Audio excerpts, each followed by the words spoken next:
What's up everybody, Kinetic here, and welcome back to Dragon Age Inquisition. We're going to take a look now at one of, if not the most highly requested builds, an Assassin Rogue. This is something that I've really taken my time with, more than any other build up to this point, very carefully piecing it together, active skills, passive skills, and things like that, in order to make one of the best builds out there, I think. It may not be the most optimal build, but I promise you that this has got to be up there in the top 3 as most viable and optimal builds for this character and class. This has also been a really interesting build to put together because I found that with this class and this specialization, more than any other, it's very important that that you put it together and play it in a very specific way, because it can really make the difference between either being a really good assassin rogue or just a mediocre damage dealer. It's not like, and I hate to rag on those knight enchanters, but it's not like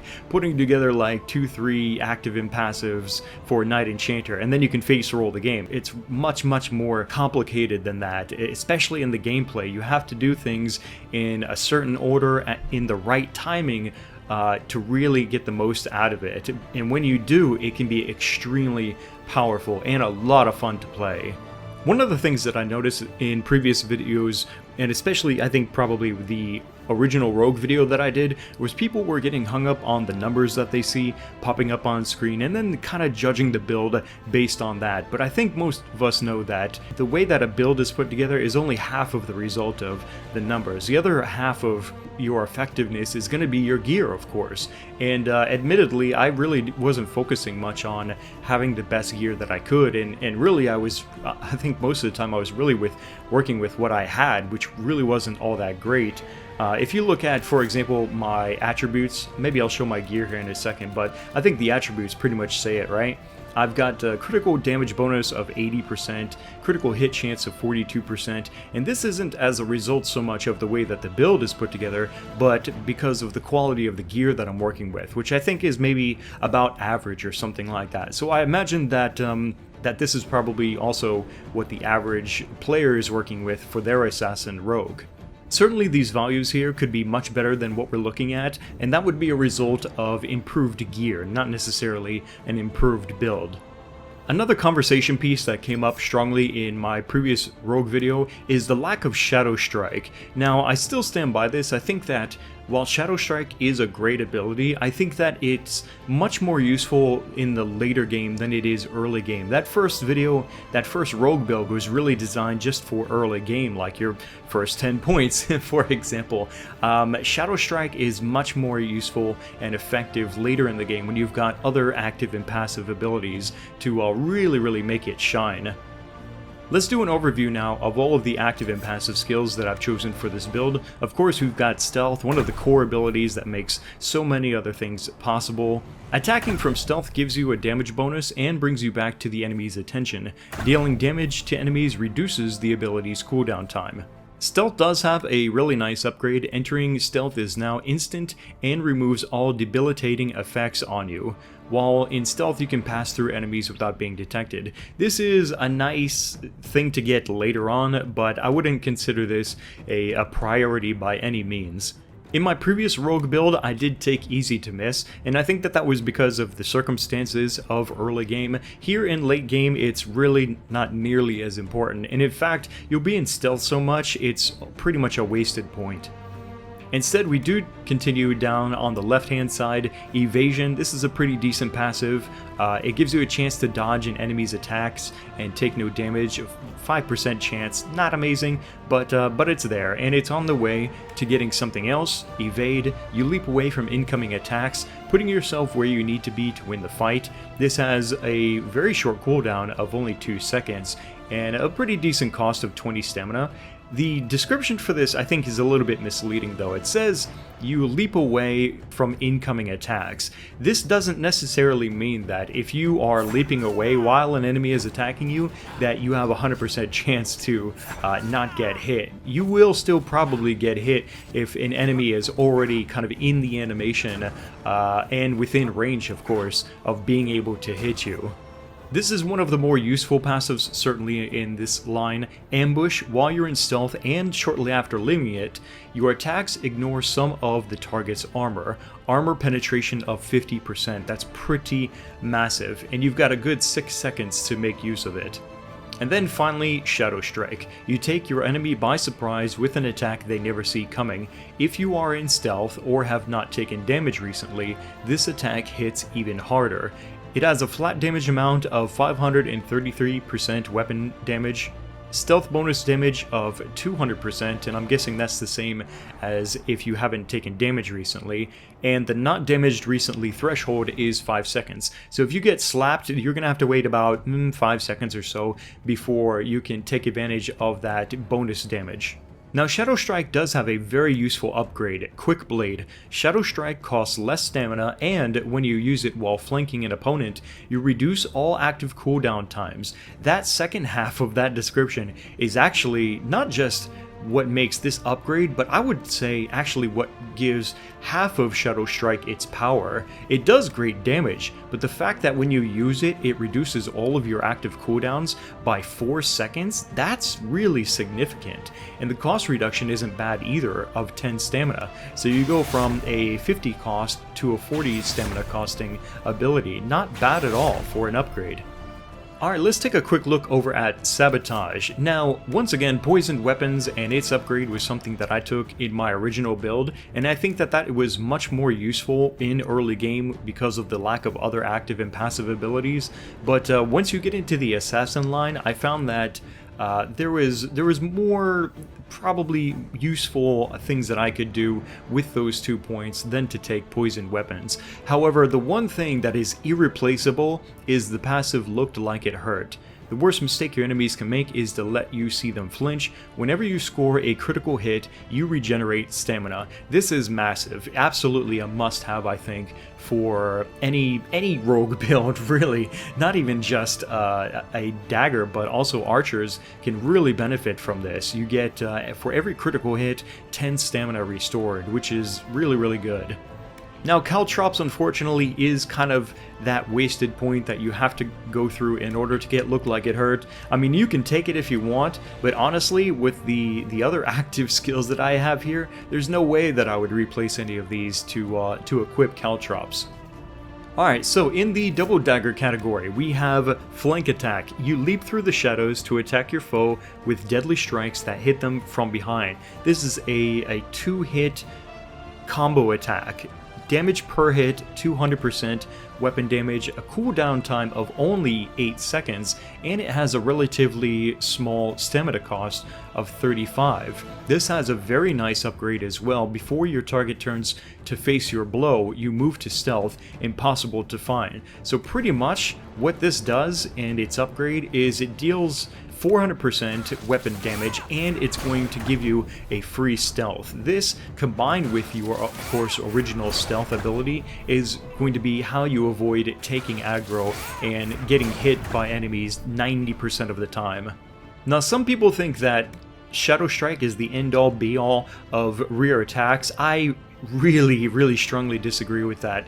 Twin Fangs is something that you get early on in the game, and well, actually I think it's one of the original abilities that you get, if I remember correctly, and it's still amazing late game. You lash out with both daggers, striking deep with bonus damage if you flank your foe. Again, this is another 2-hit combo attack. Damage per hit, 266% weapon damage. Damage bonus of 200%. Cooldown time of only 8 seconds, and it has a pretty average cost of 50 stamina. The upgrade for Twin Fangs is very nice. Ripping Fangs. If flanking, your Twin Fangs attack will keep your target's armor sundered from the blow. This is going to add another 100% weapon damage, and sunder the enemy's armor for 8 seconds. Continuing on down, we're going to take a very important passive ability, Dance of Death. You regain stamina for every kill, the better to continue your assault. 50 stamina, that's basically a Twin Fangs right there, or a Shadow Strike. Next up, we have another really good passive, Sneak Attack. Attacks upon a target's back or flank are much more likely to be killing blows, so an increased critical hit chance of 84%. Just from attacking from the side or behind an enemy. So again, while I originally only have, what was it? I've got like a 42% chance, right, to critical hit chance. If I'm doing it from behind, oh yeah, if I'm doing it from behind, I get an increased 84% chance to do a critical attack. Alright, and then finally a really good active skill that is, again, very useful early game and is definitely useful in late game is Deathblow. You lash out hard with swift and deadly skill, and then again against a wounded foe. This does 200% weapon damage and a bonus of 3% for every 1% missing health. Cooldown time of 8 seconds, and that average stamina cost of 50 stamina. This does have a very worthy upgrade if you want to take it, but I wouldn't consider this so much of a priority. Your strike bites deeper, and if it should kill your target, there's no cooldown on Deathblow. It does increase the damage by 100%, which is very nice. Alright, let's take a look now at the Assassin Specialization. This is when a Double Dagger rogue is really going to come into his own. This right here, Hidden Blades, is probably the most important skill for an assassin, plus its upgrade. They'll swear you leapt from the shadows like a thrown blade and hit your target with a flurry of strikes from every angle, but it's obvious that you were nowhere near them at the time. So as the description kind of vaguely lets you know, this is actually a blade which you are throwing from your assassin rogue, and it is a skill shot, by the way, so make sure that you're aiming very carefully when you do this, otherwise you'll completely miss. But if it should make contact, it's a 3-hit combo of 300% weapon damage per hit. Very, very nice. It does have a very extensive cooldown though of 32 seconds and a cost of 65 stamina. Now this has a very important upgrade that you absolutely must take early on, Overkill. You use Hidden Blades faster and more easily, launching even more strikes on your victim. So this is going to drop the cooldown a bit by 4 seconds, but more importantly than that, it's going to add 3 hits, for a total of 6 hits then. At 300% weapon damage, that's massive, and if you should do that from stealth and hit them from behind, it's ridiculous damage. And of course, since you're probably going to be doing it from stealth from the rear, then you're going to crit with a lot of those hits, if not all of them, and that's going to, of course, bring you back a lot of that stamina because of the passive that we took down earlier. Whenever you score a critical hit, you regenerate stamina. Alright, so continuing from there, we get a passive, I Was Never Here. You have learned to use the distraction of an enemy's death to slip silently into the shadows. Killing a target removes any cooldown on stealth. This is a big part of how you're also going to stay in stealth, and once again, like I've been saying, is going to help you just stay out of the aggro for your enemies. Continuing down from there, we take Knife in the Shadows. You are a deadly threat to any enemy that can't see you coming. When you attack from stealth, you automatically critically hit. So, forget what my attributes say. If I'm attacking from stealth, it's automatically a critical hit. Very nice. And then finally at the bottom we come upon Mark of Death. You mark your enemy and every hit on them adds part of its power to the mark's damage. Trigger your mark when you are ready and watch them fall from injuries they never even noticed. You can manually trigger the mark early for a bonus damage. So basically what you do is this, you can set this on an enemy, and then every hit that you deal after that within the duration of 8 seconds is going to be damage stored of 100%, essentially doubling whatever damage you just did within that 8 seconds. Plus, as it says, if you trigger it manually earlier before the time expires, then you get bonus damage. It has a pretty long cooldown of 32 seconds, so you're not going to be using this all that much, but thankfully at least it has a very low stamina cost of only 10 stamina. This ability right here is something that I find is really more important for saving for the much bigger and higher health pool enemies. This is honestly almost a total waste to do on a light HP or just regular foot soldier type of enemy. For example, archers or just regular warriors with no shields or anything like that. It's really unnecessary, I think, to use something like Mark of Death. We've got plenty of other active abilities that do more than enough damage to take down your average enemy. Mark of Death, I highly recommend for those big group fights. Save it for the big guy. Up right from there, gaps in the armor is a very good passive to take. Your attacks slip past armor and find the target's hidden vulnerabilities. This adds an additional 25% armor penetration. And across from there, up at the top, we take Throat Cutter. This is something that you can get later on. I don't think it's really all that necessary to try and unlock this early on. A wounded enemy is the perfect target. Your attacks are even deadlier against targets that are close to death already. So this gives you a 2% increased damage bonus for every 10% of their missing health. Nothing amazing, but when you're at this point and you've taken all of the other active and passive skills that I've shown off up to this point, then why not? You might as well get Throat Cutter.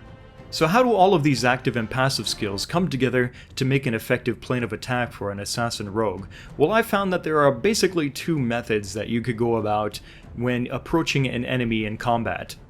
The first one involves you immediately dropping into stealth before you even approach your enemy. This is going to allow you to be in stealth right from the start, and as you're making your way to the enemy, you'll probably regenerate that stamina back. I then move behind the target and hit them with hidden blades. Again, with the way that this crits from behind, you're probably going to deal a ton of damage, but also get a lot of that stamina back.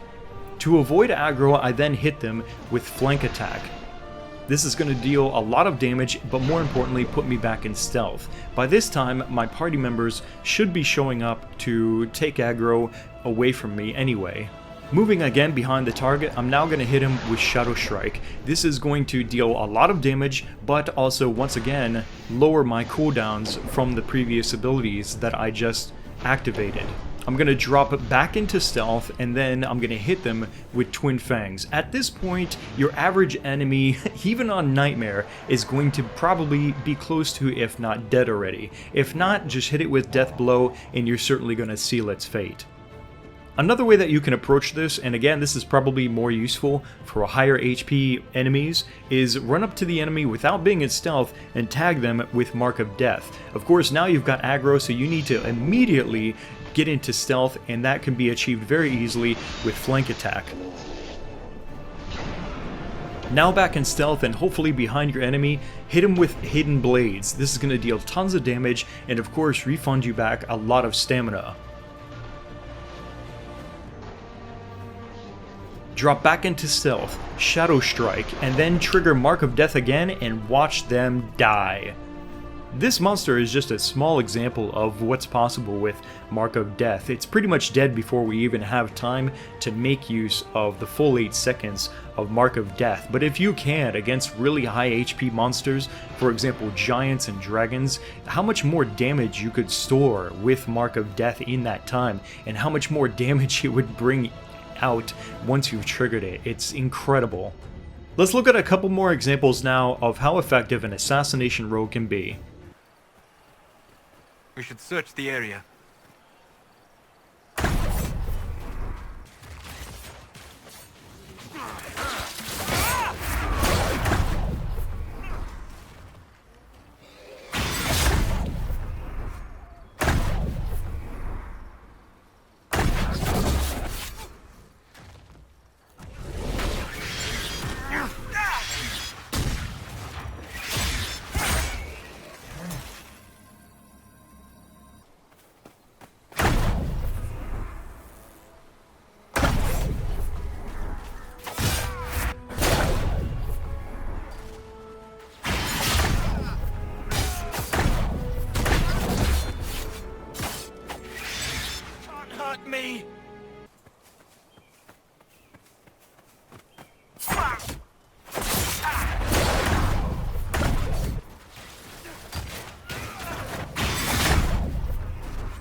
Thanks for watching this video on my Assassination Dual Dagger Rogue here in Dragon Age Inquisition. If you have any comments or criticisms about this build, anything that maybe you would like to add on or discuss in general about this class and specialization, let me know in the comments section. I'm always up for a good chat on classes and their abilities. Click the like button to support these Dragon Age Inquisition videos, and I'll keep them rolling out as quick as I can. Stay subscribed, more is definitely on the way. Thanks again for watching this video. My name is Kinetic, and I'll see you next time.